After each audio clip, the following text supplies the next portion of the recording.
Bem, não sei se chamou a atenção porque que na capa da apostila tinha uma tela, né, da Escola de Atena. E aí eu vou explicar por quê. Né? Então, até estudando toda essa... Até na própria faculdade de Direito, na época, para mim sempre eu relacionei essa parte de História da Arte e Filosofia com Direito.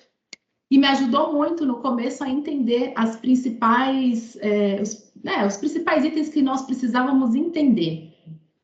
Por isso que eu gosto de fazer essa alusão da área de direito, mesmo porque a base está no direito romano, que eu já vou explicar mais para frente. E aí, só por curiosidade, isso nem está na apostila de vocês. Por que eu escolhi exatamente esse quadro? Se vocês observarem, no número 9, é uma mulher, e aí que a gente chama de Hipátia, que foi a primeira mulher que eles consideram, né, que é encontrada na literatura, primeira mulher tendo sido como matemática e já era chefe da escola platônica e que lecionava filosofia e astronomia. Então, tem vários significados, e quando a gente começa a estudar um pouco de direito, a gente acaba entrando um pouco de história da arte e a parte de astronomia, alquimia, sempre a gente vai ter essa relação. Então, é só uma curiosidade de uma maneira mais lúdica. O que mais? Então, vamos lá.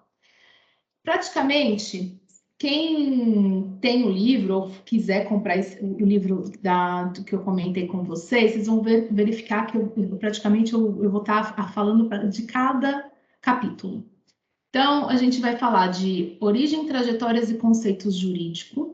Eu preciso que vocês entendam toda a base, a história, para a gente chegar agora na atualidade para fazer a estratégia. Então, assim, claro, de uma maneira resumida, estou trazendo todas as informações.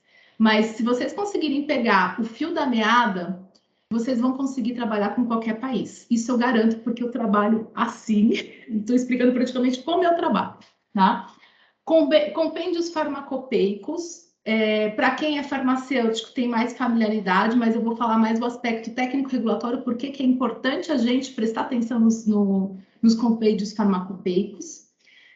Entender a questão da regulação e as agências reguladoras. E aí, claro, a gente vai estar falando hoje principalmente de Brasil, América Latina, Europa, Japão e Estados Unidos, mas vocês podem replicar esse conhecimento para outras agências de interesse, né, de pessoal de vocês. Principais instituições internacionais. Aqui eu vou apresentar para vocês as principais que acabam influenciando cada país no detalhe. E aí, especificamente sobre medicamento, medical device, a parte do sistema da garantia da qualidade, claro, nós vamos nos aprofundar nos próximos módulos. Mas aqui vocês vão ter todo esse mapa das principais instituições. Convergência regulatória, porque o pessoal utiliza de uma maneira equivocada. Então, vou trazer para vocês, nós temos 3 conceitos de convergência regulatória que a gente utiliza. E, claro, no final, a parte de inteligência e estratégia regulatória, que está intimamente relacionado com business, negócio. A gente precisa entender a área regulatória para expandir o mercado. E aí, para quem é farmacêutico, né, e ainda quem não é, para entender que... Porque, na verdade, quando eu comecei a estudar, todo mundo falava que regulatórios era novo. Aí eu comecei a estudar.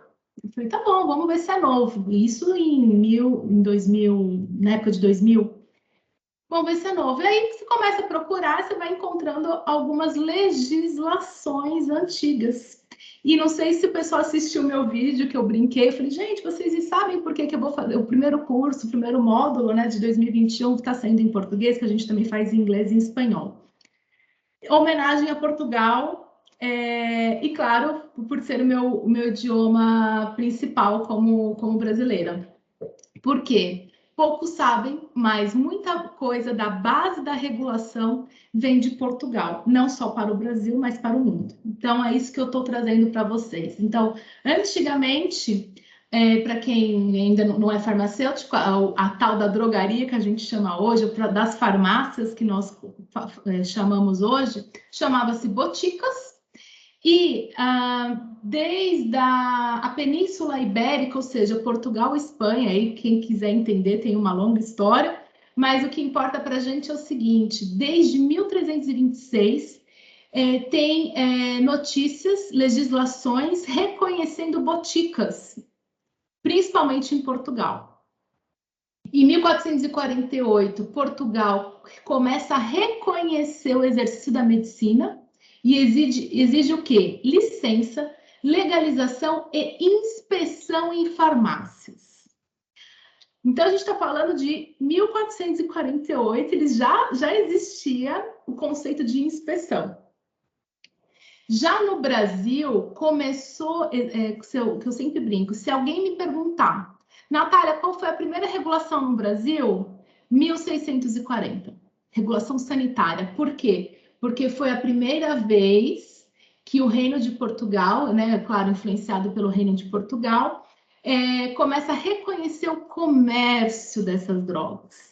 Então, a partir do momento que começa a existir demanda e começa a ter uma relação comercial, claro, a sociedade começa a regulamentar dentro da sua época e de seu contexto. Então, a gente precisa entender como tudo começou para saber para onde nós estamos caminhando.